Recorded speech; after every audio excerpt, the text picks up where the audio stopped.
Welcome to Don't Whistle at Night podcast, where Navajo legends echo in the shadows. Darren and Dawn will guide you through the sacred fire of native storytelling, where the old stories breathe, the unknown walks among us, and voices, long hidden, rise to be heard.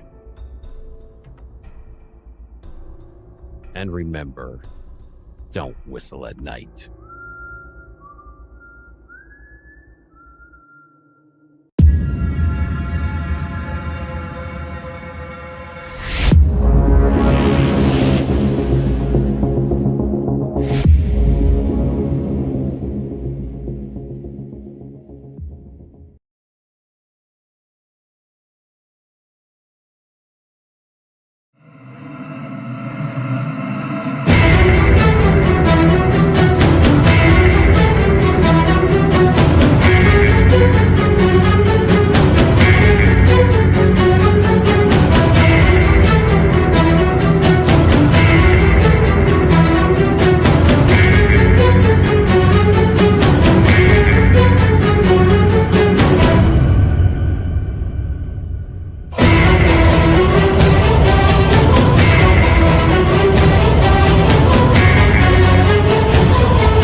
Hey, good evening and welcome to the Sunday night edition of Into the Night with your host, Sean Kelly.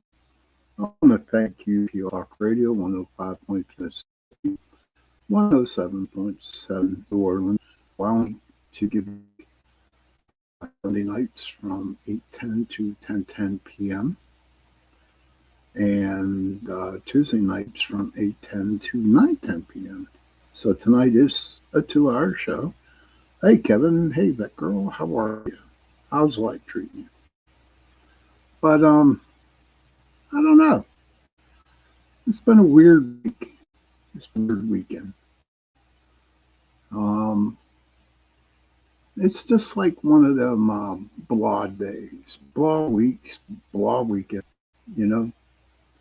And I has ever did experience something like that, this past week or weekend. Just like again in the world, or in the universe, somewhere. And to be honest with you, I'm tired of right. I'm tired of how things are bad at work sometimes, and kinds of stuff that is happening. And I've said this on the show many a time, and there are no people. And my internet's all crazy again, so I'll be coming in and out, or I might be, whatever. I can't think of the word right now. But I'm just hoping that, it gets a little bit better. Well, I know for a fact that the heat is not helping out a lot. It isn't. And it's really you. And I guess, did anybody ever watch the movie, the one with Arnold Schwarzenegger, and I think it was called Alien, or one of them, where they're out in the jungle, and this alien is hunting them, that goes in between trees without seeing, with people seeing. 2 movies of those, okay?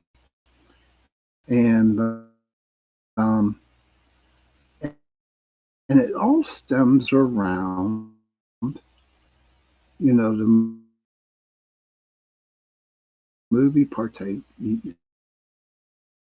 is filmed, and it's really hot and it's really humid, and week, you know. And hey, Heidi, good to see you. Good to see you, Heidi. Like this all night.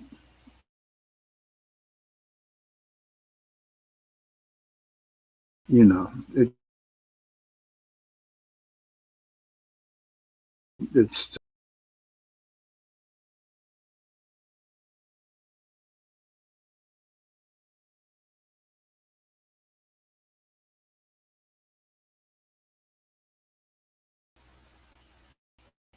um, we're due because it was really hot and humid, and the heat was really high.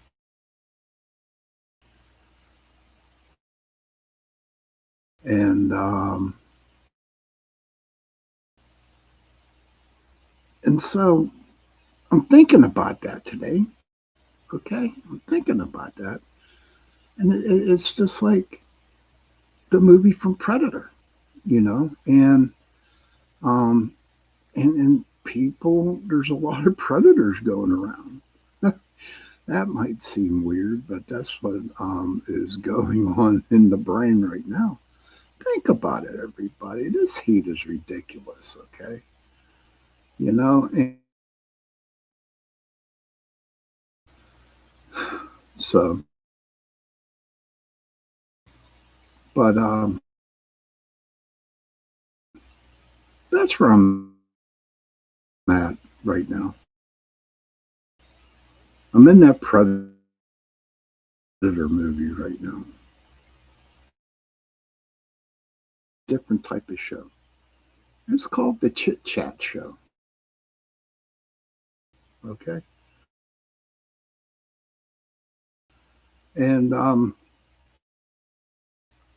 to talk chit chat about everything and anything, you know. I have a couple things I want to talk about, you know, and I think my computer's possessed, to be honest with you. I bet you it's possessed. This past week, all over the internet, all over YouTube, all over TikTok, Instagram, everything. They were talking about the USS Abraham Lincoln, okay, where they weren't getting food, or everything was going bad, and you know, definitely a definitely depressing. And what really got my goat about the whole thing was the sailors just called home and just told their parents what was going on. And then the parents went and talked to, you know, people are wanting to commit, unalive themselves because they feel this stress because they've been out to sea for like 270 days on a ship. And it started something all over the United States Navy lawyer. Okay.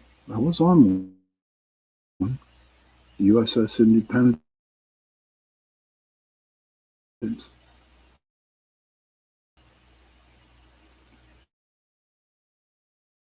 And we were out at sea for a very long time. I'm breaking up. I use my computer, hon. Hey, Carol. Hey, Ambrose.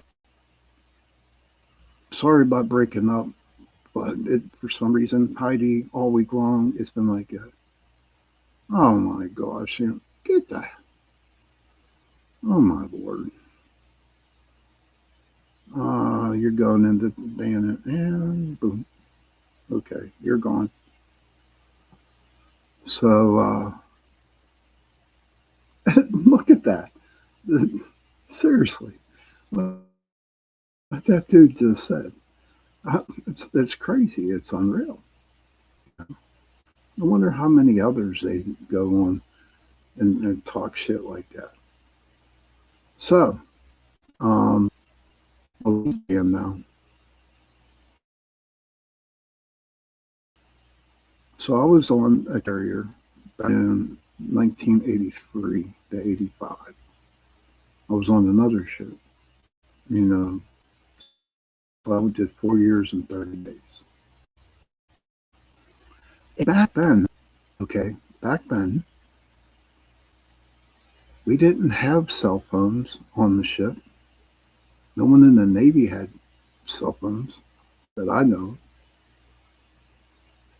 And we were on ship. That was our duty. That's what we signed up for.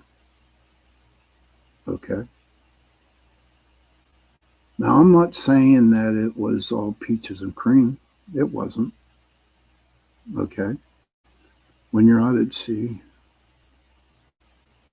oh, you too, Heidi. Okay. I think everybody is. It must be a solar, what do they call them? Solar flares out in the universe. I don't know. But we were out there and there was no place for us to go. Okay.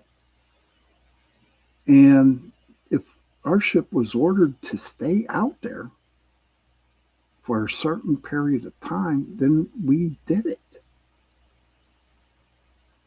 And there was no animosity. No one was going off the deep end. Nobody. Hey, Johnny. And it you just did it. You work 12 hours on, you work 12 hours off when you're out at sea. And to be honest with you, everybody, when I was out at sea, I loved it. No cars, no people, except my shipmates.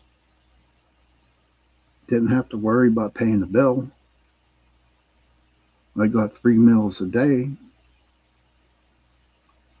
and sure, there was a couple times where, some people kind of lost it, you know. I'm not one. I'll be the first to admit I wasn't. I just accepted what was going on. When they say take it one day at a time, that's what I did. And that's what everybody on the ship did. So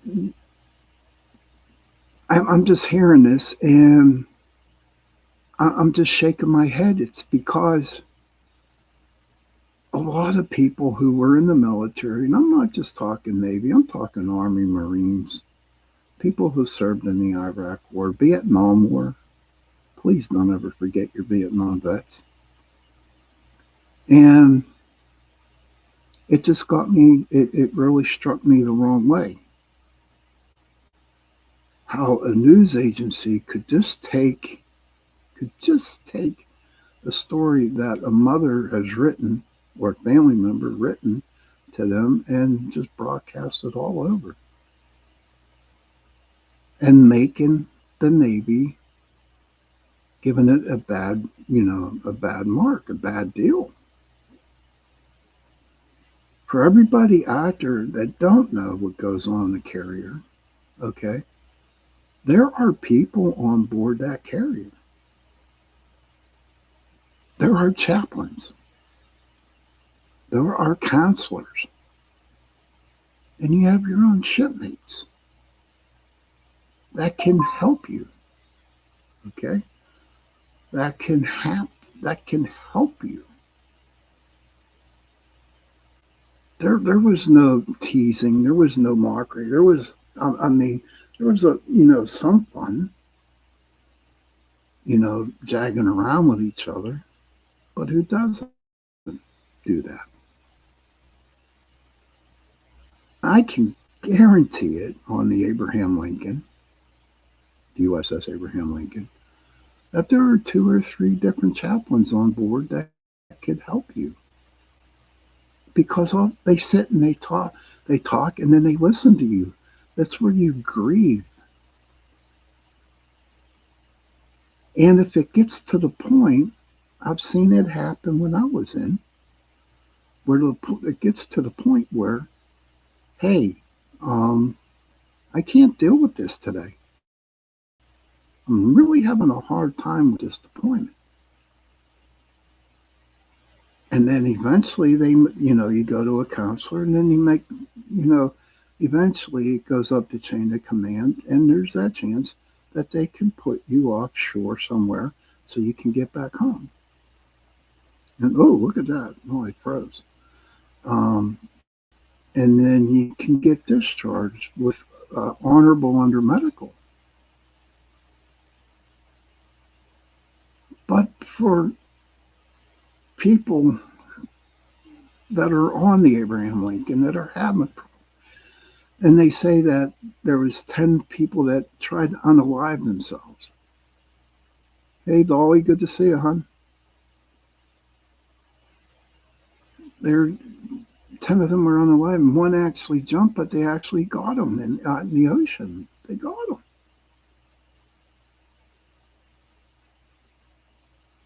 You signed the paper to do your 4 years. You knew you were going to go out to sea. You knew you were going to be on the ship. You knew that. But I blame the family for doing what they did. And there's all kind of Navy vets on TikTok, Instagram, YouTube, and they're livid. They're livid because we didn't. You just didn't do that. Like I said before, we never had cell phones back then. We couldn't go to some computer room and do a FaceTime with our family. We didn't do that. The only correspondence that you got was from a letter from home. But that was it. And now every practically everybody has a cell phone on board the ship. Now, I just read something that blew me away. They can take their cell phones to boot camp. Boot camp. I mean, and that was what, 1986? I forget what year it was. That, the Navy changed the rules for allowing to bring cell phones to boot. And,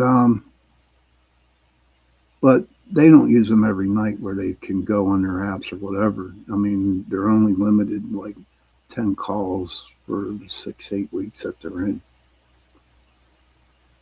And the reason why they did it, because a lot of guys were leaving the Navy because they couldn't use their cell phones.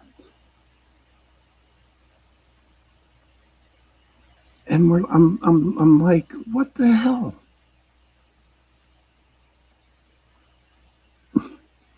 It just boggles my mind that people actually think that they could just do whatever in the hell they want to do when they go to boot, and then when they get out there in on the ships or whatever station duty you're on. I had a fun time doing it. It was hard. It got really, really hard, but I got to talk to somebody. I got to talk to the chaplains. I got to talk to the counselors that were on board the ship. And then I had my shipmates to talk to. Not all of them, but some of them. And they helped me keep it together. I turned to booze and alcohol when I was in the Navy. I was a bad alcoholic. I drank because there were times I just couldn't deal with reality being in the service. But they got me help. They sent me to a rehab. They took care of it. And for some person to come out there and say, thank you, Kevin. I appreciate that. 2026. Okay. Thank you, buddy.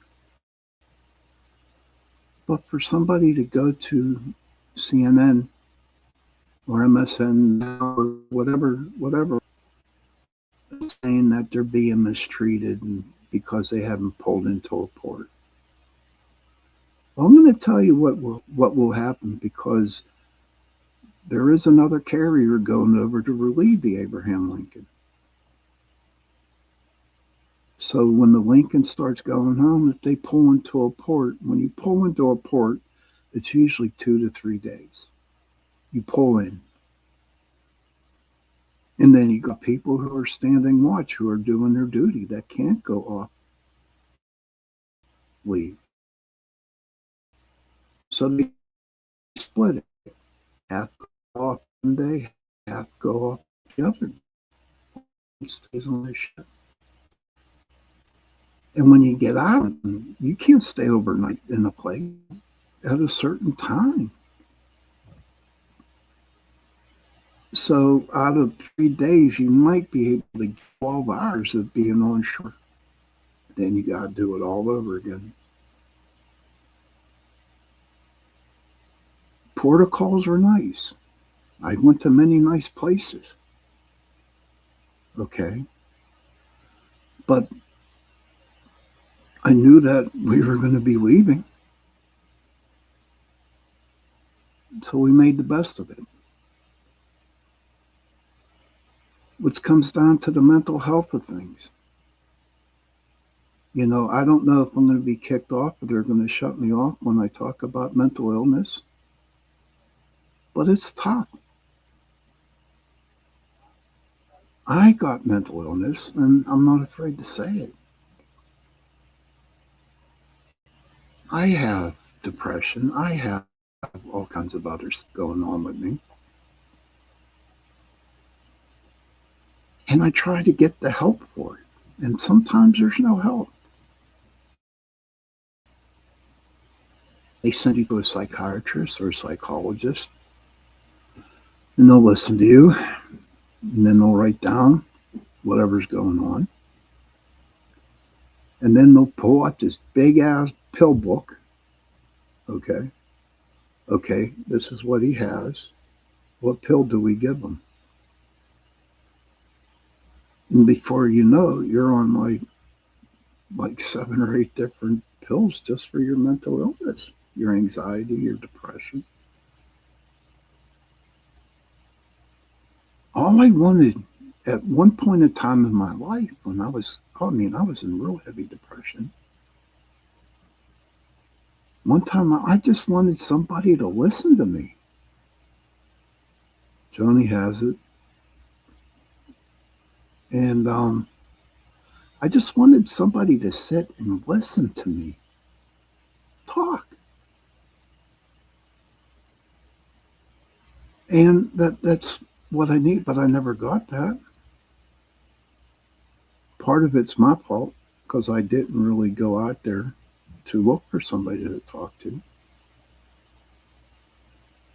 And it's like the only person it seemed like that I could actually talk to were the doctors. And that's why I'm so grateful for Alcoholics Anonymous. Back in 1991, I got sober. And I could go to a meeting and people would listen. And they would care. not only did it stop, um, not only did it stop me from, staying sober, but also I met a lot of good people who actually sat down and listened to me. Heidi says, don't get me started on Big Farm. When I started going to mental health, I did not want to mask with pills. Yeah. Dolly says that is number one issue, being able to talk out what you're thinking to put it into perspective. Yes. Then years later, Heidi says, and years later, I could have been Big Farm top sales rep. Yeah. Sometimes, Heidi, when you said that, okay, I should have taken stock in pharmaceuticals. I bet you I'd be rich by now. That's all that's true, doll. Honestly, is just to talk it out, put things into perspective. And it was hard to find people. Sure, you would pull somebody out. You sit down and talk with them, and um, okay. So you talk to them, and they're like, okay, okay, okay, and they don't even listen. So what I do is I go to, hey, I remember one time a psychologist, I don't know if it's the psychiatrist or the psychologist, hey, my lady, and I don't know which one, but the Scotsman, good to see you. I don't know who it was, but they gave me pills. And I remember taking pills for my anxiety and my depression. And when I showed my sponsor what pills I was taking, he said, throw them away. If you want to get better, work the 12 steps of Alcoholics Anonymous. And how does that make me feel? I don't know. Right now, Kara, honestly, I have no feelings at all where I'm at now. It always says I had to learn the events, we not crisis, to find 5 minutes to not react in a way I was trained. But in the long run, there is a good ending for me on my part. Okay, my son was born in 1991. In 1991, my son was born, and at that time, like 4 months later, that's when I went into AA. And I have the best things in my life right now because I worked on myself. I worked on the depression. I did what I had to do. Not a little help with Spirit. Spirit helped me out a lot. Okay, he did. And now I got a wonderful son. He's got a good job, got a doctorate in DNA. I have my family. I have you, everyone who listened to my show. I have you. And when I like I and I say it all the time, I really look forward to Sundays and Tuesday nights because my best people are here listening to the show. And that's what makes me happy. That's what keeps me going. That's what keeps me going is my podcast into the night. Sundays and Tuesday nights. I look forward to it. And then whenever whenever I go, start getting crazy, there's always Friday night with Joe on News on the Flip Side with Joe and Jay. And then we have the chat on Saturday night, 7 to 10. So things are getting better. But please, everybody, if you see somebody out there having a hard time, let them talk to you. Thank you, Johnny. Joni says, I look forward to Sundays and Tuesday nights too. Thank you, dear. If you see somebody out there that is hurting, Really, really hurting. Just go over and say hi. And I guarantee it, they will start talking. And all you need to do is listen. That's all you need to do. Just let them talk. Because the more people talk, the more they get the bullshit out of their system. So I am going to go on my break. We're at the 31-minute live mark. So I am going to take a break and for a couple minutes, and I'll come back, and then we'll chit chat more. And I thought about it. Halloween. Dolly says, just so you know, I'm always watching. You got my support. Thank you, Dolly. That means a lot. That means a lot. Thank you. So we're going to go on a break.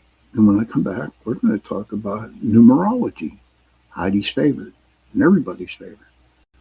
And then some more has to do with numerology, too. So I'll see you back in a couple minutes. Everybody go grab a cigarette, get something to drink, do what you got to do, and I'll see you in 2. Ooh, I like that one. The night has come, it's cold and losing my control. Your light is gone, and lonely darkness fill my soul. I wish that you could save me from my isolation. It's way too complicated. Let's start this conversation. Let's start this conversation. We got no relation. I have come before you losing my control.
Hi, and welcome everyone to Ethereal Encounters Unveiled.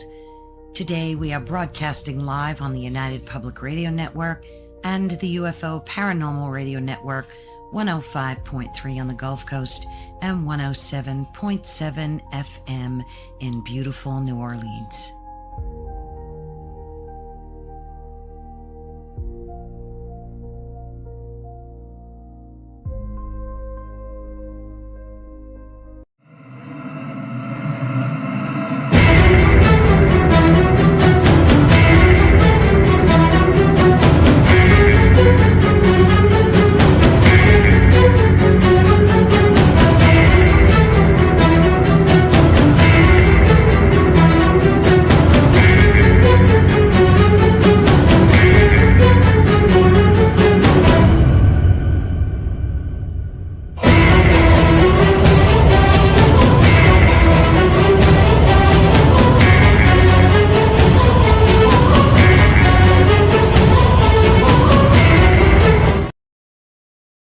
Hello, everybody, and welcome back to Into the Night with me, your host, Sean Kelly. Again, I want to thank UPRN Talk Radio, 105.3 Mississippi, 107.7 New Orleans, for letting me give you 2 hours a week, Sunday nights, 8:10 to 10:10 p.m., and on Tuesday nights, thank you, Heidi, and on Tuesday nights from 8:10 to 9:10 p.m. And Kevin says, and if you don't smoke, find someone who smokes and laugh my ass off. Sorry, bad Kevin. That's, yeah, bad Kevin. Until you talk, I think I do it right. Can you do it like that? Yeah, that's back to you, darling. Thank you, and Heidi, and everybody in the chat. But, so it is Chit Chat night. And so I'm laying down getting ready for the show, and I'm thinking, thank God for AI, Google AI. Just thank it. I mean, I love it because it's my to-go-to thing, you know. And all of a sudden, Halloween popped up into my brain. Okay, Halloween did. Okay, and I'm thinking, why do we celebrate Halloween? Can anybody tell me why we celebrate Halloween? And how do you celebrate Halloween? Man, when I was in my 30s and 40s, oh my God, I had a grand old time. I did. I had a grand old time. Go to Halloween parties, look at all the crazy nuts out there wearing, you know, all kinds of weird ass costumes. People going out and having a good time, getting drunk. But I didn't get drunk. I was sober. Well, in my 20s, early 20s, I got drunk. But Halloween was a fun time for me. Dolly says to see our loved ones and to confuse the bad spirits.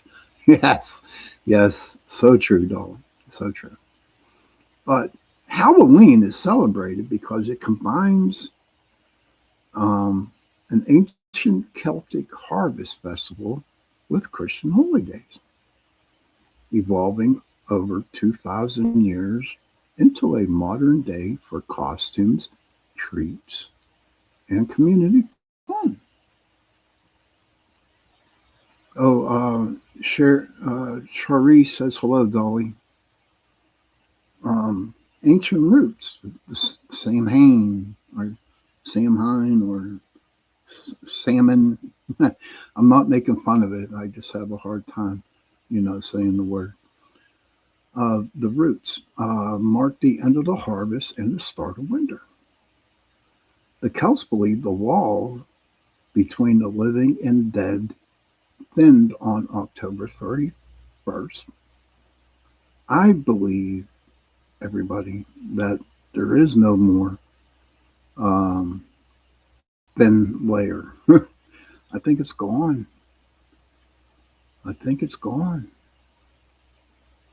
There is no more thin wall between our world and spirit world anymore. Thank you, Kevin.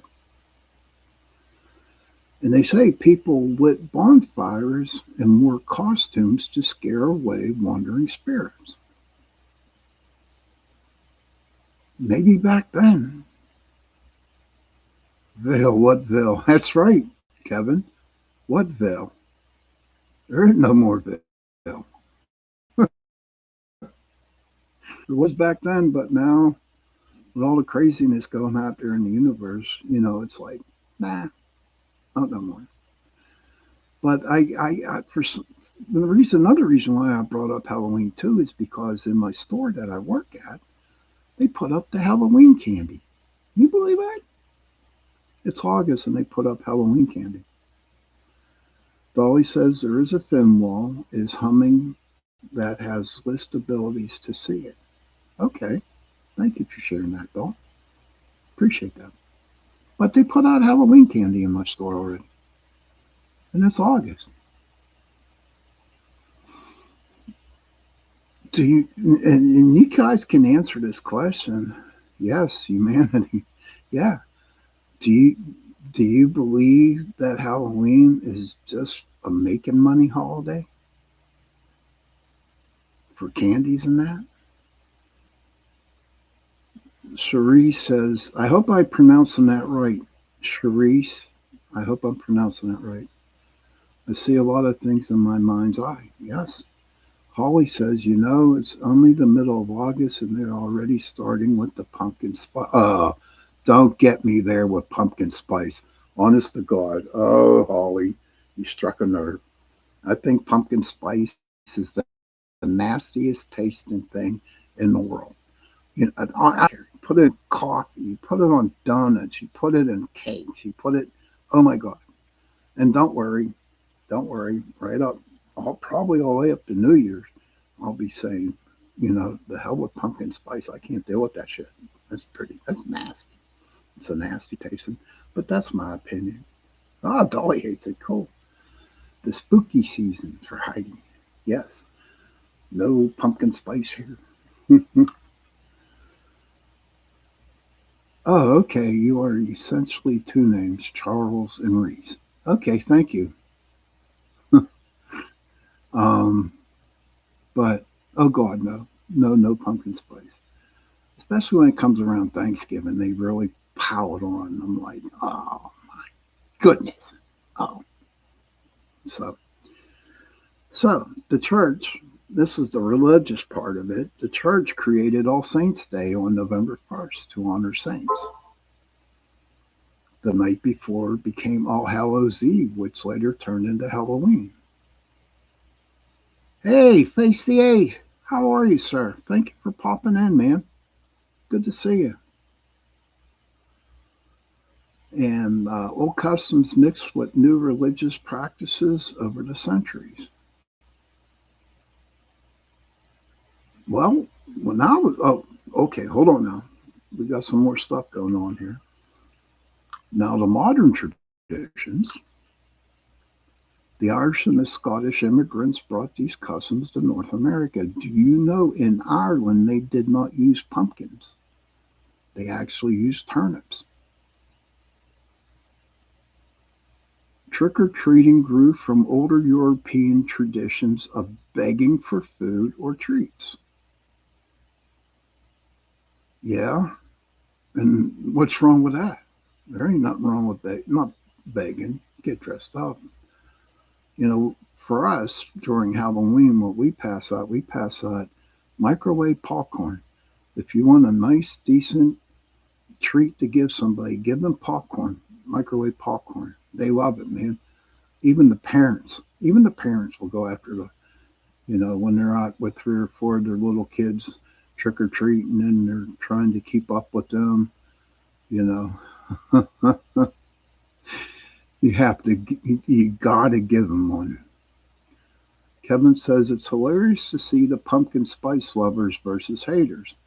I am not of the flavors in drinks, but do love the reactions. Well, you'll get a lot of reactions out of my butt during this time of the year.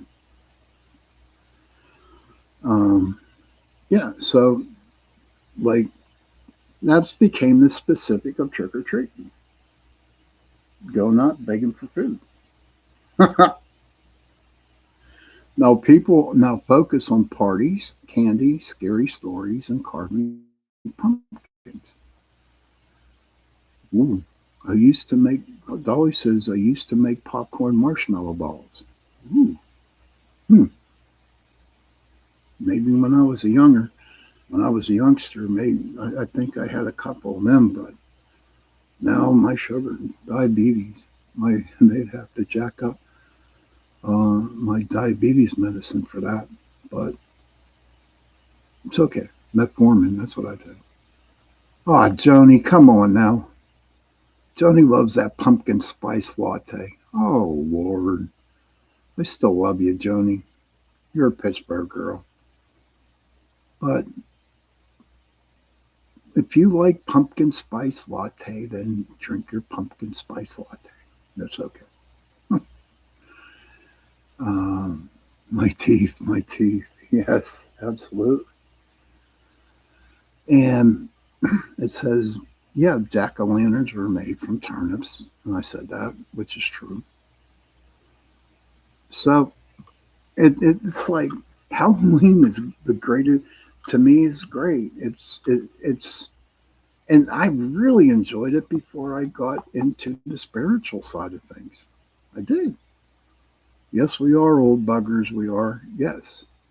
I remember taking pillowcases and we'd go all over Dormont to get candies. And if you wore a mask and you went to Minio's Pizza on the corner of West Liberty Avenue, you got a free pizza slice if you had a mask on. That's when it was fun. you know. I'm sure, I don't know where everybody else was from or lived, but at one point in time, they stuck razor blades into apples and they would lace the candies with like some kind of stupid stuff to get people sick. That happened for about 2 years. And then, people just quit giving out freaking apples, you know. But Halloween was fun. And just now, being the old buggers we are, okay, I love Halloween because my brother, he really decks out the house. In fact, I'll tell you what, when he decks out the house, hey, Robert, me, remember Rob? Yes, yes, Rob, my best friend growing up. Even to this day, he don't know, but he still is. And one of my earliest memory was dropping a bag of candy on a dark street. Oh wow, oh wow, that's not a good memory. No, but we had fun back then. And now you got the police going all over Dormont watching the trick or treaters, which I think is a good thing. Okay, because there's a bunch of nutcases. Kevin says, yep, pillowcases was all about Halloween rage. Yep, so we had to have our treats inspected by parents due to those ash jacks. Yeah, absolutely. Now, let me ask everybody out here who went trick or treating. Seriously, and I did this with my son. No, no seatbelts. I remember that. Oh my God, no. But let me ask, for your kids, when your kids were younger, did you take the Reese's tax? Did you tax your children on Reese's cups? Love you too, brother. Huh? Did you have the Reese's tax where they came back and you snatched up all the freaking um, Reese's cups off your kids? Oh, when my son got older and he went out, yeah, I got my Reese's. I got my Reese's tax. My mom did. His mom did. It was great. And now we're grumpy. If Dolly says a friend of mine's father had coffins out front and headstones, and the family dressed up like monsters. Mom was the witch, and you had to be brave to pick a treat out of the cauldron. Yep. Oh my God. Yeah. And Dolly says, yep, to the Reese's. Oh, that is so cool. Our neighbor did that a lot every year. He would set up a coffin or he would play the good Frankenstein. It was cool. Scores. Okay. I've seen them around that score candies. Yeah. I've seen them around. Okay. So Kevin says, LOL Reese's peanut butter cups. Oh, yeah, absolutely. That was the go to candy to get during Halloween. And then, I don't know, Dolly, that, Kevin had to eat all the questionable candy. There was a lot of them, Robert. Oh my God. Me and Rob went all over Dormont every year. We got bags and bags of them. Kara says, I got so Reese's and Three Musketeers. The kids got all the rest. Yes. But do you remember back then, how they got these little mini Milky Ways, these mini Reese's, these mini bars? When I was trick or treating, yeah, I'm old. We got the big ones. They passed out the big ones. Dolly says, my daughter was born in 1990. Oh my God, the candy she got. Oh, yeah. Dolly, my son was born in 1990. Yes, September 19th. And the candy bars were huge. Oh my God, they were huge. Those were some good candy bars. But the rich neighborhood handed out full size bars. Ah, okay. Well, Dormont wasn't so rich, but they still gave out the big bars. But we had a lot of fun. Oh, yours is in June. Okay. old ladies gave out apples. Uh, I can't say their name, but our neighbor passed out dimes. He got 7 dimes. Yeah, but it was fun. We had a lot of fun back then. So the reason why I brought up Halloween, okay, first of all, I was thinking about it, and then when it numerology or spiritual numbers, and I know a lot of people in my chat and a lot of people who have listens to me, you know, they're really big into the spirit numbers, right? Okay, so it says there are, it's going to be a long read, not too long, but there are 76 days until Halloween, which will be celebrated October 31st, 2026. Hey, 7 Time brought lots of candy in the 60s. Yes, it did. Yes, it did. Oh, gosh, I wish the kids would experience what we experienced. Honest to Pete. Now, the countdown breakdown.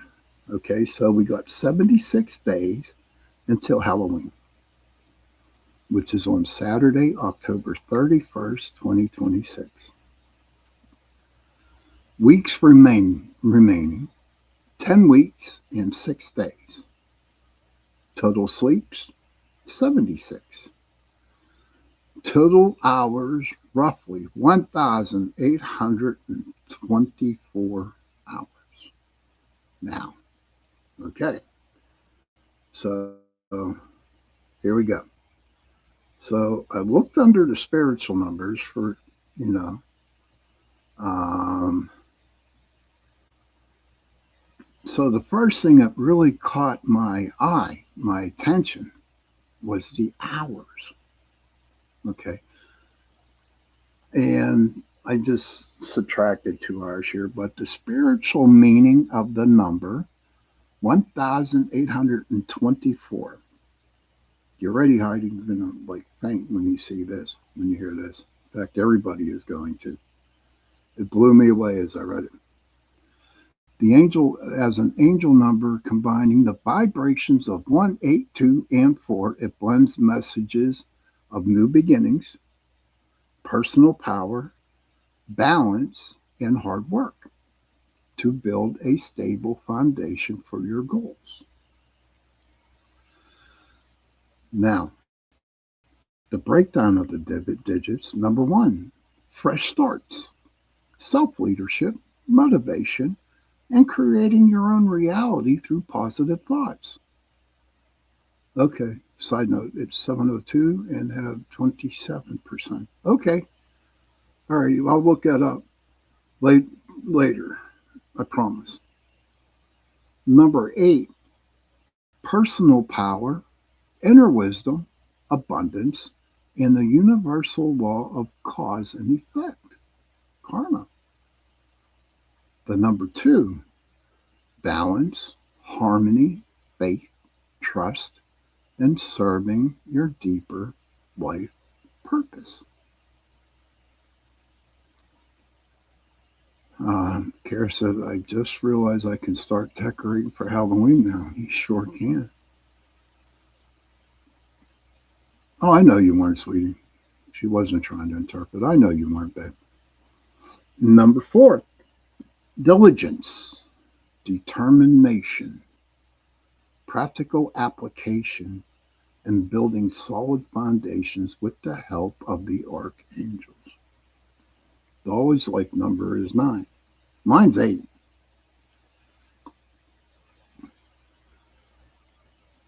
Now, the spiritual messages, the core of it, courage to step past what is familiar and enter your personal power. Trust that your optimism and hard work are aligning with positive karmic returns. Dedicate your energy to creating stable, long-term foundations in work and relationships. So that is 1824. Okay, how many hours are left? So I said, what the hell? So we got 76, right? So, of course, what did I do? The 76 spiritual meaning. See, I did my homework, but I got my thing. Hey, Faciation. The spiritual meaning of the number 76 blends the intuitive awakening energy of the number 7 with the grounded, nurturing, and material focus of the number 6. Together as an angel number, it signifies a harmonious balance between your spiritual growth and your daily physical life. The spiritual meanings. It's balancing worlds. It serves as a sign that you have successfully aligned your inner spiritual values with your outer material responsibilities, such as home and family. Trusting inner wisdom, the number encourages you to rely on your intuition and inner voice rather than seeking validation from others of society. Ain't that so cool as hell? And that number I love that. The number encourages you to rely on your intuition and inner voice rather than seeking validation from others or society. Heidi says, my guides had to get really creative to wake me up, so they threw numbers constantly until I questioned that. Wasn't into school. Thank you, Face. And that's true. And the divine support. Seeing this number acts as assurance from the universe that your material and domestic needs will be met as you pursue your higher path. I'll repeat that again. Seeing this number acts as an assurance from the universe that your material and domestic needs will be met as you pursue your higher path. Isn't that really great, man? Number 7 resonates with the spiritual awakening, deep inner wisdom, and psychic institution. Number 6 relates to home, family, unconditional love, service to others, and material provisions. Isn't this sweet? It just popped into my mind. And the root number, 7 plus 6 equals 13, 1 plus 3 equals 4, reduces to the number 4, which adds an extra layer of stability, foundation, and hard work in building a secure life. Amen to that. Isn't that interesting? That is so freaking interesting. And I think I got one more. Hold on. Let me see. Oh yeah. So we said what? 10 weeks and 6 days. So the 106 spiritual meeting. Check this out. It's amazing. I love these breakdowns. The spiritual meaning of the number 106 combine the core energies of 1, 0, and 6. It signifies fresh starts driven by personal willpower, a connection to the infinite divine, and a strong focus on nurturing your home, family, and material well being. Yours is 4. Thank you. I'm going to call you Therese. Okay. The core number 1 stands for new beginnings, creation, leadership, and taking bold steps toward your goals. Okay, it's all right. Please don't apologize, brother. You're okay. It's all good. The number 0 represents eternity, wholeness, and the start of a spiritual journey, amplifying the power of the numbers next to it. And the number 6 resonates with home, family, responsibilities, domestic harmony, and providing your material needs. Your thoughts shape, this is the angel number 106. Your thoughts shape your physical world, and you are urged to keep your mindset optimistic regarding money and daily stability.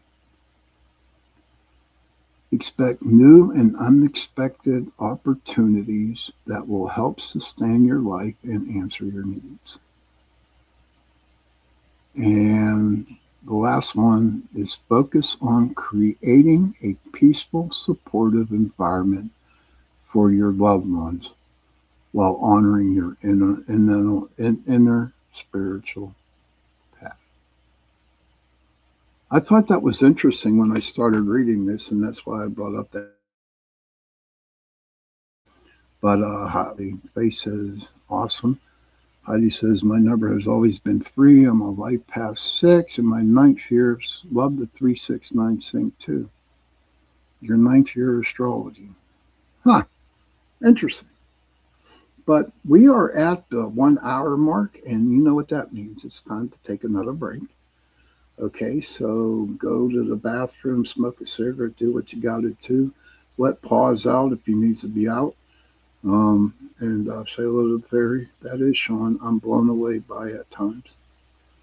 Me too. I was blown away by looking at this. It was great. So everybody, it'll be about a 2-minute break here. Okay, and we'll be back. There, can we play this one? Nope, not that one. This one.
Hi, and welcome everyone to Ethereal Encounters Unveiled.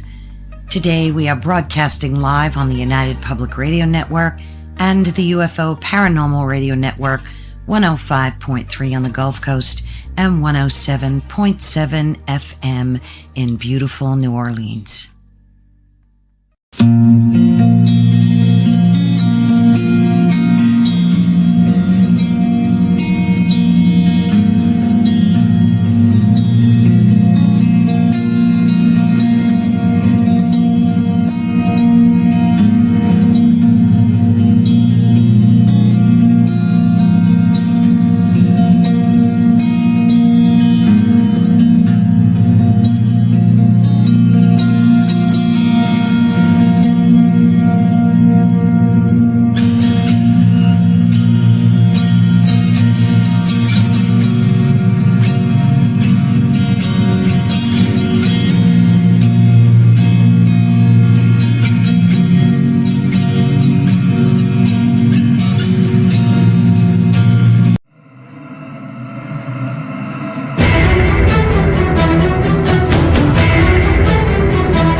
Oh, wow. Welcome back. Wow. I hope everybody got to smoke a cigarette, go to the bathroom, get a Coke and a smile, and all that kind of good stuff. So we are going into the third part of the show. Okay. And of course, I was searching TikTok again, just rummaging through it, and I find some stuff that was pretty interesting. And I think last year I did a show on this. But I saw some kind of weird, interesting things. You know. Yeah, thank you, Heidi. If there are any children in the room watching this on, your room, please, please, please let them go away, or send them out and make popcorn balls or something. What I want to bring up too is what I was searching while watching TikTok. It was called the creepy Disney theories that will keep you awake at night. So if there's anybody out there, okay, that that has children that really likes Disney and these different Disney tales, kind of like hold their ears or something like that. You know what I mean? Don't forget, please share this show um, to everybody out there because the numbers are going down here in the chat room. So who are watching it? So if you can share it and get it back up again, appreciate it. So the first one blew me away. Now, the first one, Moana, she actually dies during the storm near the beginning of the movie. She then is brought back to life by Tefiti to go back to the human world. Okay. Heidi says, every kid I know knows I do not like Disney. Nothing. Disney's scary, man. Disney is very, very scary. Okay. But that's Moana. Okay. Why would she want to send him back send her back to the human world?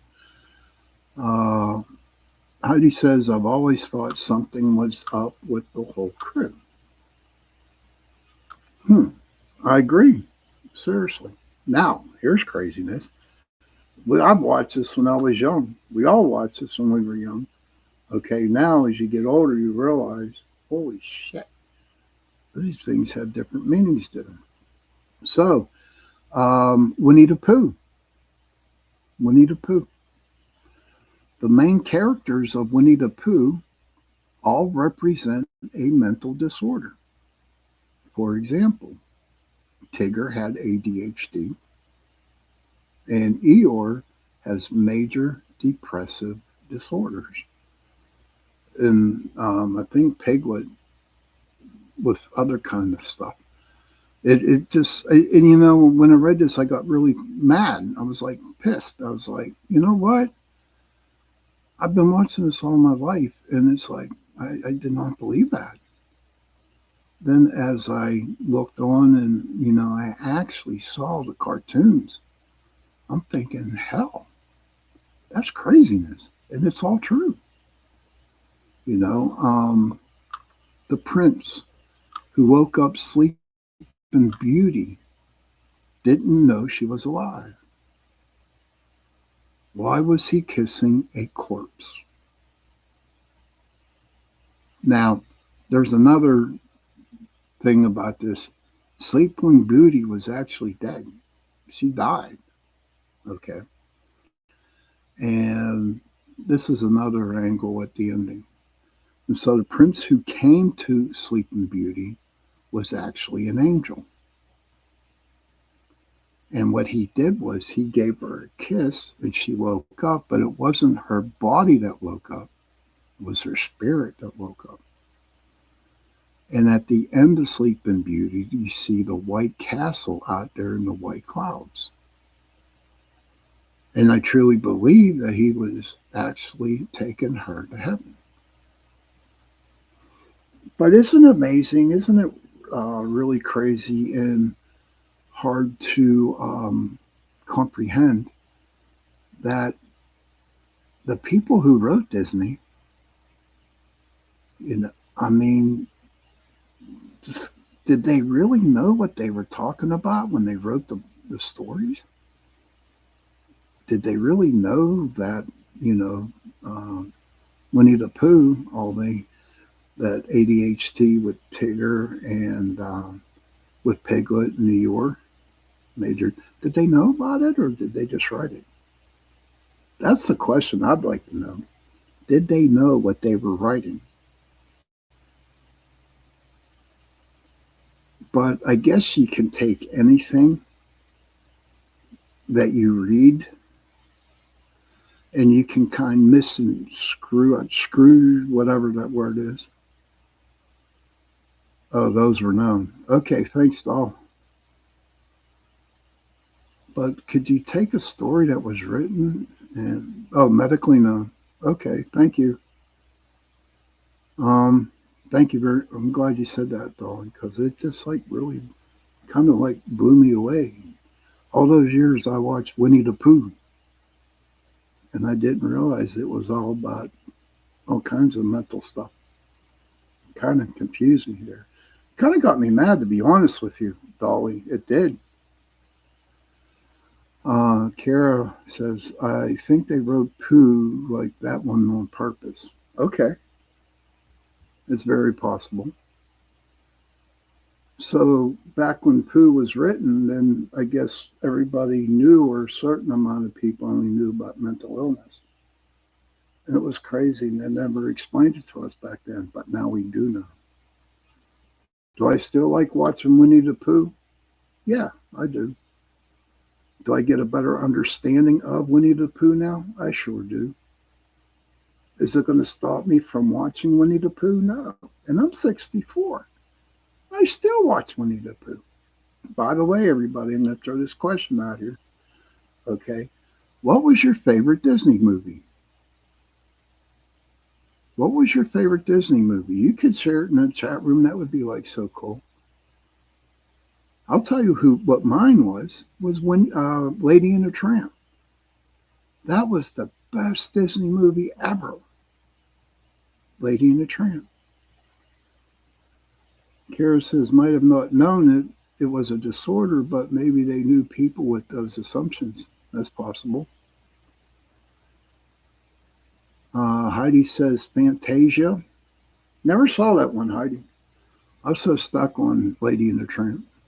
And the coolest thing about Lady and the Tramp is when they were sitting there eating that spaghetti. Dolly loved it. Oh, Mary Poppins was good too. Yes, absolutely. But you know the best part of the best scene in Lady and the Tramp? There was two of them. One when they were sitting there eating a plate of spaghetti, and they were sucking up the one, and they kissed. I thought that was like so cool. O'Malley the Alley Cat. I don't think I ever saw that one. Oh, your parents liked that movie too, huh? That's cool. And then he would push the meatball over to her. To me, and then you had Peggy Lee. She was dancing in, I guess, the dog pound or whatever. Peggy Lee singing "He's a Tramp." I swear to God, that was like the coolest thing ever. The Aristocrats are pretty good. How about Chitty Chitty Bang Bang? That was a good one. Oh yeah. Around the World in 80 Days. That was a good one. They had so many good movies back then. They did it. They had good movies. And then somebody decided to write this shit about them. Craziness, man. Craziness. Let's see. That's it, Heidi. I like Mermaid probably because I could relate to her feeling trapped. Peter, now here's the one that's really crazy. And the more I thought about it, and I've watched it, the more I thought about it, it blew me away when I first read it. And I had to, oh my God, Dolly, the Jungle Book. These were the bare necessities. Oh, yeah, that was a good show. The bare necessities. Oh, yeah, definitely. But here's the crazy one. Here's the crazy one that blew me away. And I really looked into it. We are shameless if you don't, please. Oh, look at everybody. Everybody's smiling in the chat room. It is so good to see that. I could feel the happy energy coming from everybody. That's cool. I like that. But here's a crazy one. And I come to think of it, I'd never wrapped my head around it until I kept reading about it. The Siamese. Yeah, we are Siamese, if you please. Kara says I couldn't stand Chitty Chitty because I babysat, kissed that watch, and then on a loop. Oh, honey, you know what? When my son was young, you know what his favorite show was? The Wizard of Oz. Imagine watching The Wizard of Oz 5 to 6 times a day, every day. 5 to 6 times a day. Oh my God. Whenever the flying monkeys would come in, right, he'd go into the other room until the flying monkeys were done. But we had to watch that when he was young. Oh, honestly. But here, Peter Pan. And just listen to this. And I would like to hear what you have to say. Dumbo was cool. But I'm going to read this, and I want to hear what you all have to say about it. Peter Pan was the villain all along, not Captain Hook. All Hook was doing was trying to stop Peter from kidnapping innocent children. Also, his pirates are all children he rescued from Peter. I'm going to read that one more time, and I'd like to hear your thoughts on that. Pinocchio was cool. Peter Pan was the villain all along, not Captain Hook. All Hook was doing was trying to stop Peter from kidnapping innocent children. Also, his pirates are all children he rescued from Peter. What do you guys think? Who said that? Um, the guy who wrote this Dark Conspiracies Theory, who does dark, it's right here on my TikTok, Dark Conspiracy Theory, I think. What do you guys think? I don't know. I know, and some other things that I read that Tinkerbell, right? She really was jealous of Wendy. Oh yeah, oh yeah. Tinkerbell was jealous. There's all kinds of shit about Peter Pan, but with Peter Pan being the villain, that's like, I don't know, just like cross. I don't know. I'm like lost for words. Totally lost for words on that one. Um, Disney, Frozen. Here's a good one. What do you think of this one, everybody? Frozen. Disney made Frozen because they wanted to cover up people searching Disney Frozen to find Walt Disney's cryogenically frozen body. I don't believe that shit. I don't. I mean, this dude, I mean, must sit in the basement when he writes these things, and he just comes up. Dolly says the children who Peter Pan rescued were orphans who were being treated badly. Yes, that's what I heard. That's what I saw. But this dark conspiracy theory dude, man, I don't know. Like I said, he must be sitting in a basement somewhere with no lights on and just his computer, in his own mind.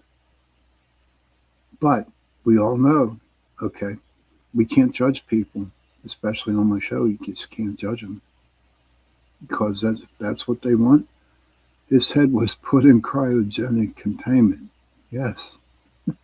How the hell can you put the whole body? So it just shows you how much I really put into um, this dark conspiracy theory. But I thought I brought this. I think I have one more here to tell you about. And then I was just like, I just wanted to hear you all's opinion and tell me what you think. Oh, I know it did. Yeah. Yeah, that did really happen. That they froze Disney's head. He's still frozen. And last but not least, now I'm kind of sad on this one, but now this one kind of hurt. It's not Disney, but when I was preteen, I loved Roots. It made me cry. Always felt I had a past life helping slaves or something. Thank you for sharing that, Kara. Thank you. Um, it's possible you were a slave in the past life, but helping slaves, that's great. I can understand how that would make you cry. Now, I'll blow you away, from what I believe, because for the longest time, I don't know who does dreams, if anybody knows anything about dreams. Okay. I was like, I want to say 13, 14, and I always dreamed that I was in the Vietnam War. And I was alive during the Vietnam War. I was a kid. But I could actually see me in the jungle and a bullet coming and killing me. Yes. And at that time, there weren't really too many Vietnam movies going on. And then another thing in a past life, I know I was a witch and I was hung. I cannot wear no jewelry around my neck. I just cannot wear nothing around my neck, nor can I wear anything. That's very possible, Dolly. Very possible. That was sad. Sunday nights. But when it came to, I did get a past life reading done, and yes, I was a witch and I was hung, and so that's why to this day I cannot wear no chains. I cannot wear anything around my neck because it really bothers me. I can't wear nothing around my wrist. I can't wear a watch. They need to be loose. So if you can care, get one. Get a past life reading done. I think they're interesting. Char says, did anyone see the video of Disney's ghost walking through Disneyland? I have not. I will look that up after my show and check it out. And Kara says, I can't wear shirts or hoodie too snug on my neck. I love my hoodies, but I can't, like you, Kara, I can't wear it really tight. I just can't do it. Now back to Marlin, okay, from Finding Nemo, is actually delusional from grief. Oh, I love my hoodies. Oh, yes.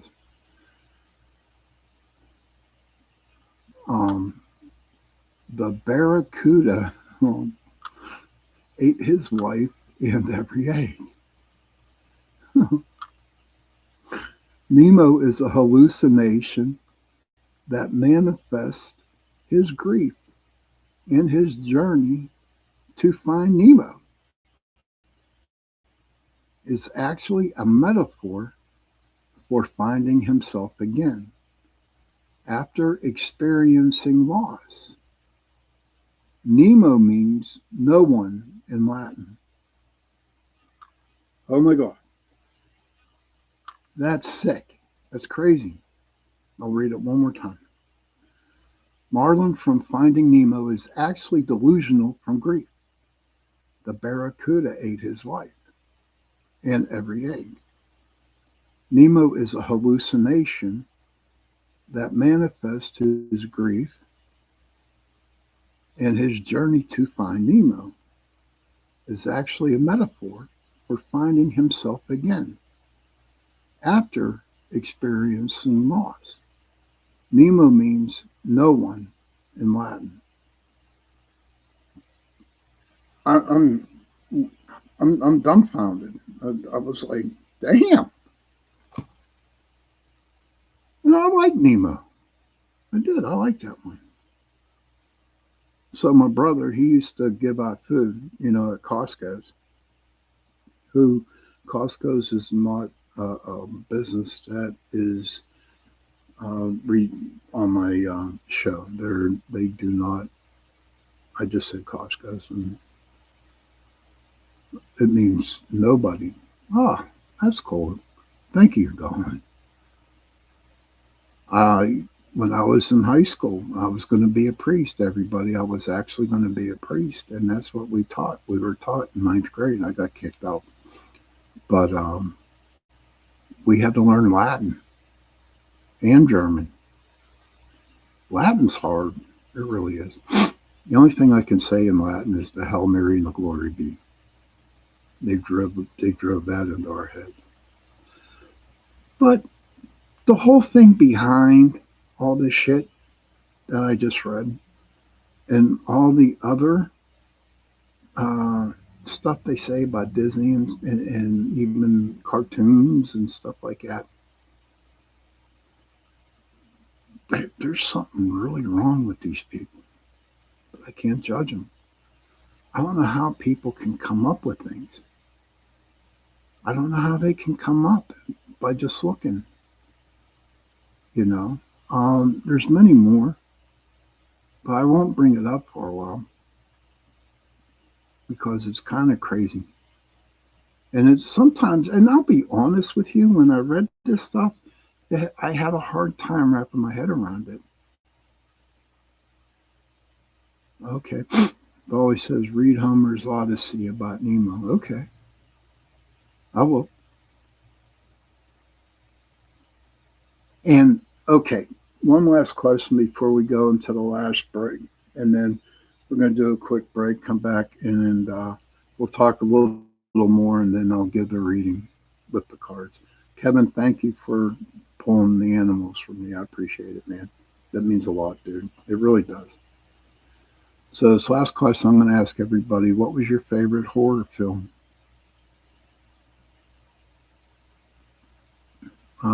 Kara says, my literature teacher in high school taught us the symbolisms in the Tale of Two Cities, yeah. Especially Madame Defarge, when she's knitting all the names of the people who were killed or going to the guillotine or whatever. You're welcome, Kevin. Yeah, that was the only book that I actually read, The Tale of Two Cities. See, I have a hard time reading books because I got ADHD. And I read the first 10 pages, then I jump to the middle, read 10 pages in the middle, and then I read the last 10 pages of the book. Dolly said The Shining. Anybody else out there, what's your favorite horror film? I'll be 13 Ghosts. I really enjoyed 13 Ghosts. That was mind-boggling, but I enjoyed it. And whenever I get the opportunity to go at it again, to watch it again, I will definitely watch it. So thank you, Dolly, for sharing The Shining. Mine was 13 Ghosts. And if there's anybody else out there that has a favorite horror movie, please tell us so we can get into it. Kara says, I can't really remember the name of it, but it was about a man who bought a big box at a yard sale for his daughter, and eventually, at the end, he was trying to get rid of it. I don't know about that one, Kara. The die box. She says, I don't do horror. This is Heidi, but 13 Ghosts was a wild story. Yes, it was. Case 39 was trippy. But again, the horror movies that they make today, yeah, you got some blood and guts going on, but it's mainly psychology, that kind of like drives you crazy. But I don't know. Thank you, everybody, for sharing that.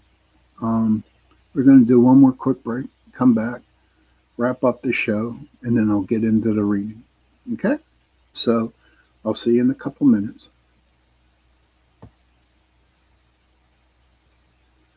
The night has come, it's cold and losing my control.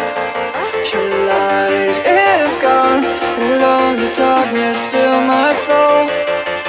I wish that you could save me from my isolation. It's way too complicated. Let's start this conversation. Let's start this conversation. We got no relation. I have come, it's cold and losing my control. The light is gone,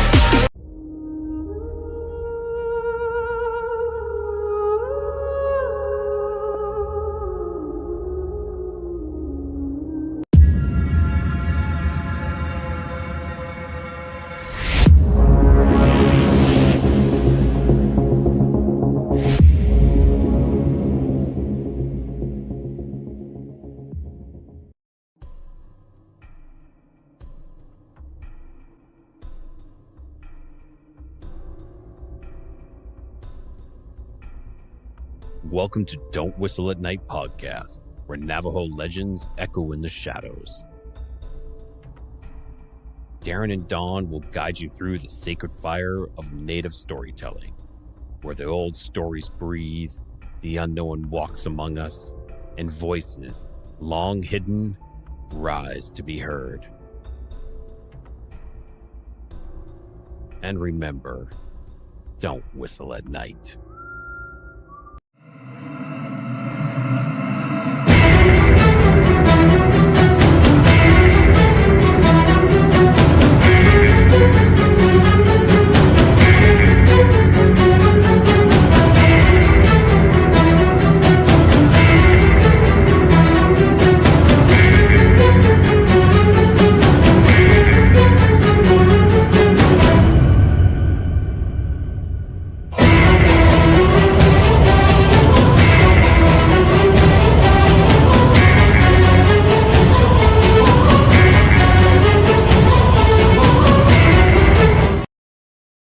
Hey, welcome back, everybody, to the last half hour of the show, or 20 minutes, however how long it takes to be finished. But yeah, we had some more people talking about their scary movies, and I'm going to bring them up. Let me see where we got. Pumpkinhead on a brush your hair. Alien was a good one. Definitely. Nightmare on Elm Street. They got kind of old, buddy. Kara says The Possession. I didn't sleep for weeks, and if I'm honest, I slept with my mom at 14. That's okay. You do what you have to do to survive, Heidi. Kara says, I never really liked the slasher type movies. Freddy, Jason, Michael, Texas Chainsaw. The Hannibal movies, Silence of the Lambs and Red Dragon. That was good. Clarice. Halloween. The first one was the best. With Jamie Lee Curtis, the very first one, that girl. That was the best Halloween ever. And it really pissed me off that they did so many shows off the Halloween, and Jason. It just like, to me, here's my theory on movies. Okay, you make one, you stick with it. You don't go and make 7 or 8, 9 or 10 of them. That girl says The Exorcism, Jeepers Creepers. Oh yeah, Poltergeist. That was a good one. Yes, those are good ones. I like the dream parts, but not the blood and the guts. On Freddy Krueger. Yeah. So we are going to close up the show. We're just going to put an ending to what I have brought up. And then we're going to go into my reading, because everybody knows that I do a reading after at the end of the show. And so it's like, I want to say that it turned out to be a very good show tonight. And we learned the first thing about mental health. Okay, seriously, mental health, you really seriously need to help people if they need help. You really need to really don't find them, but eventually the person will come to you. And all you have to do is sit there and listen to them. Just sit there and listen to them. And we can go from there. Now, with the Disney stuff, man, that was a little bit creepy. Okay. I still don't believe a lot of that crap. But to bring it up, I had to bring it up to see what the people that I know very well, what their thoughts were. And so if you're still interested in finding out the dark side of Disney's shows, or, cartoons, the dark side of cartoons, you can always look it up. It all depends on how you feel. And then, about the people on the Abraham Lincoln, the kids, the sailors out there, there is help for you out there. There is help. And you have to make that first move and go talk to the chaplains, and you go talk to counselors. because there is help for you out there. You just need it. Have safe voyages home. I salute every single one of you in the Navy, Army, Air Force, and Marines. They're my brothers and sisters. And sure, I'm an old salt at 64, but I still have it in my blood. God bless all the veterans and the deceased veterans. And I'm going to share something real quick, then I'll get into the reading. I go to the VA hospital here in Pittsburgh. Okay. And when I walk in there, being an empath, it's really, really hard. Because I feel the older gentlemen's, I feel the old Navy vets, the old Army Marines that were in Vietnam. And they got that 1,000-yard stare. And if you haven't seen it, it's scary. But the VA hospital here in Pittsburgh is one of the top-notch hospitals that I have ever been to. Because they care about people. They care. From the custodian, the cafeteria workers, all the way up to the head doctors and everybody in between. They care. They don't turn you away. You have a problem, they're there. Medically, whatever, they're there. They don't push you through. It's hard to explain how they care for people. From the oldest person to the youngest one just getting out. And the VA has so many great programs. I will tell you this, if you go to the VA, and what I like about the VA too, is once they got their claws into you, man, they don't let go. And I mean that in a good sense. What I mean by that is, if there's something that you are diagnosed with, they will go and move heaven and hell in a couple mountains just to keep you from not going to see them. And it's the truth. And I just love them. I just love the VA hospital. Dolly says, my dad and I both went together. You're 100% right about the VA. Thank you, Dolly. They are the best hospital ever. And you don't have to wait 2 to 3 weeks to get your test results done. In fact, they're done right then and there, and they tell you right away. So I'm going to give a beautiful shout out to the VA hospital here in Pittsburgh and all the other VA hospitals out there in the United States and even overseas. So that was tonight's show. Okay. And I'm about to do the animal reading.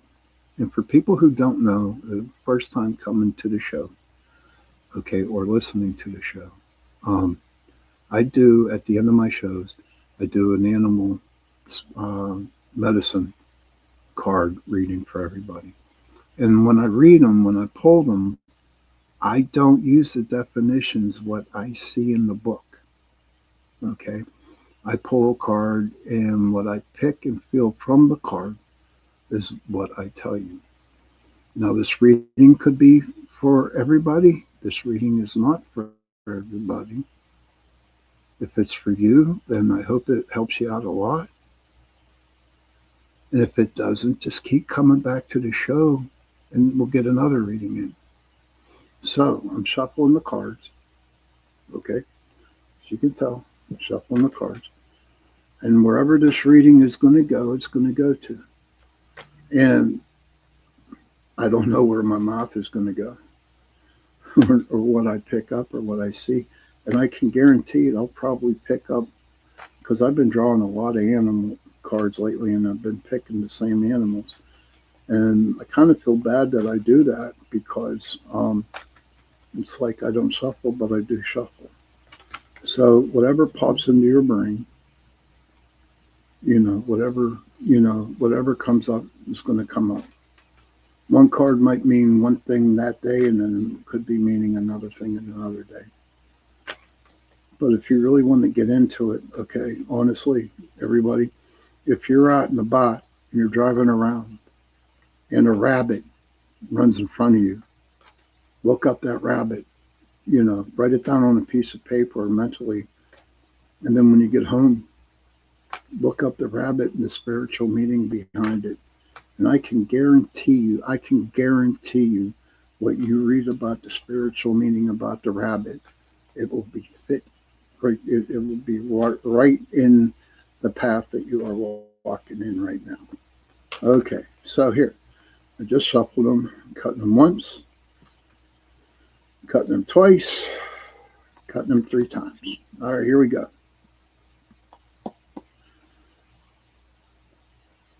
Drive safely. See you next time, Kara. Okay, be safe. First card I pull up is the owl. And this is like really, really cool. The owl. And when I'm looking at that owl, the owl is looking out for you. Okay. The owl is looking to keep an eye on you as you are going or what you're doing right now. It's um, just watching you. It's not talking to you. It's just keeping an eye on you, like protecting you for whatever involvement that you're doing. Okay, and to me, and the owl sees at night. So what's happening here? Okay, is that you might be attempting to do something here, and the owl, and sometimes you're dark. You have blinders on. Okay, and you're just have your mind set on a certain thing. And so the owl actually sees in the between the blinders and he's there to protect you. If the owl sees you that you are going off the beaten path that you're on or getting deceived by somebody else or whatever, then and it's like that's what the owl is there for, is protecting you.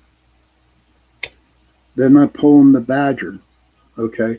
And I like the way this reading's going. It's not a good reading so far, but the badger, you're very defensive. I see a defensive postures going on after this. Now I don't know if you're mad at the people who are at the situation that you're in right now, that you're getting angry. Are they cornering you? Okay, are they cornering you, or are they coming at you tooth and nail, fighting you? And with the badger, you're the badger, and so you got your claws out, man. You're ready to attack. It's like, leave me alone. This is my piece. This is my way. Um, so stay away. But you also have to remember too that you got the owl keeping an eye on you. You know what I mean? So you got extra protection there. But the badger, though, you know, I'm hoping this comes out to be a good card, and it is the dragonfly. Okay. Now the dragonfly, I just read up on the dragonfly that it eats everything it kills. So what I'm seeing with the dragonfly is it's not eating the people who are attacking you. It's eating your thoughts about what you want to do to people. Okay.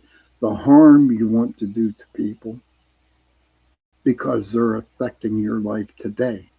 What the dragonfly is doing, coming out of your brain, the dragonfly's down there eating them up. So you don't have those thoughts, that you can continue doing what you're doing. Okay, do you understand? I hope people understand on this one. But that's what the dragonfly's doing. And they're quick and they move all up and down, left and right, whatever. So that's why the dragonfly's there. Because you really don't need to pull out the badger, because you have animals around everywhere helping you out. And when I mean by animals, also what I mean, it's not so much the spiritual animals that are helping you out. You have a lot of people helping you out, but you got to take the blinders off and let people help you. That's the main thing that I'm picking up on this reading, is that you have to let people help you. and it's okay to ask for help. Now we got the grouse. And what does a grouse do? To me, when I look at the grouse, it hides in the grass. Okay, it hides in grass. So, it's like the dragonfly's eating up all those negativity things that you have in your brain. And finally, the dragonfly ate all those negatives, and your claws are coming back. You're not dealing with the shit that's happening in front of you. You took your blinders off, and now you got the grouse. And it's like you're retreating, you're hiding from something, and you don't need to hide. Okay, you don't need to hide it. You need to just like step out of the grass and just say, hey, I'm here. I know what I have to do. I got people who are protecting me. So I'll be okay. I'll be okay. And that's how I'm looking at this reading. Now, the 5-month is the otter. That's the last card, the otter. And I don't like what the otter has, what I see in the otter. It just seems like once you got rid of the badger, all right, and then you finally got yourself back to decency again, all of a sudden you got the otter. Now, the otter means family, which means all the people around you helping you, but the otter is also vicious. And it attacks and it kills to eat. And it don't know, and it doesn't matter, okay, who they eat or who they attack or whatever. They just go and attack, especially river otters. So what I see in this reading is that take a step back, look at your surrounding areas, okay? Look at your surroundings and see what's going on. See what's going on, finding out how you can kind of like go a different way. And that's when you go and you ask the owl for help. And I will tell you, the owl will help you out. It's just that you have to listen to the owl. So that's the best, what I feel in the ring. I'm going to just draw one more, see what happens. Aha, okay. So I just said, you just sit back and relax and take a whole look at the situation that you're in. And this is what happens. You turn into a butterfly with beautiful wings, flying around, not a fear in the world, enjoying the flowers, enjoying life. So eventually that was a decent reading. You finally listened to the owl, and the next card came up was the butterfly. So I hope everybody enjoyed that reading tonight. It is getting close to the witching hour. I hope everybody enjoyed the show tonight. Dolly, thank you so much. Thank you so much for coming in and watching the show and putting your input in there. I truly appreciate that. Heidi, Kevin, everybody, that girl, Kiara, everybody. I got wonderful people. And you know what? I say this all the time. Everything will be okay. Everything will be okay. And I truly believe that. Children, if you can, please go to your parents, give them a hug, and tell them that you love them. And parents, please go to your children, give them a hug, and tell them that you love them. And if you have no parents and if you have no children, find someone, give them a hug, and tell them that you love them. Because those 3 words, I love you, go a long way And please remember, protect the children and follow your path. Good night, everybody. Sweet dreams. I'll see you Tuesday night.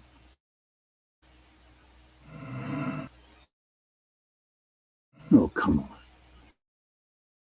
Come on.